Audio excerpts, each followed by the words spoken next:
This is probably at least a decade before the Les Paul or any kind of solid body guitar, the Telecaster, hit the market. But he, based off of what he developed and worked on the previous electric guitar, he figured out, oh, a cutaway would be good.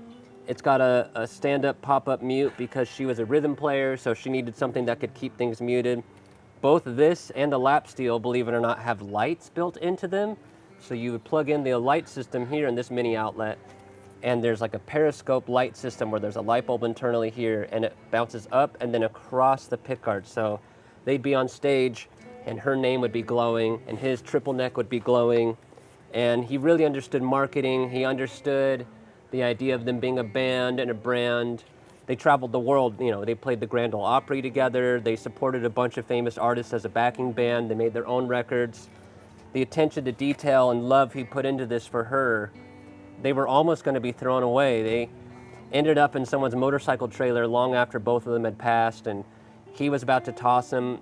Listing got put online for just this guitar, and it was only listed as Custom Electric Guitar 1948, which when I saw the title, I was like, okay, what kind of electric guitar could be custom in 1948? I had to dig deeper. And then it took a lot of back and forth phone calls. He'd never shipped a guitar before. It took a long time to explain to him and for me to find out myself the history of what we were dealing with. They're kind of missing links along the Paul Bigsby and the early era of electric guitar tinkering in history. This is a humbucking pickup well before Seth Lover came around to a humbucking pickup, and all three of the pickups in the triple neck are humbuckers as well. I had just been pursuing this one, and I kept digging up the history. I found the photos of them, the album cover of her holding this and him with the triple neck.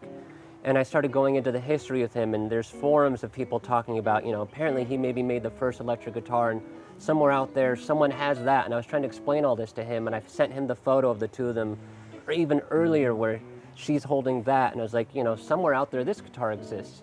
And he's just, oh, did you want that one too? It's here somewhere. And then he digs it up. The fact that all of this stuff had stayed together, their notes and the cases, his extra parts. And he told me, he's like, my wife wants these gone. They've been taking up space for too long. They were just about to throw it all away. And so when I was initially making a deal for one guitar, I quickly realized I had to get everything, because this stuff needs to stay preserved and needs to stay together to tell their story. And it means a lot to me that now they get that chance and they get the recognition for it, because otherwise they would have been lost to the dumpster and we'd all be here never knowing about Bill and Jean.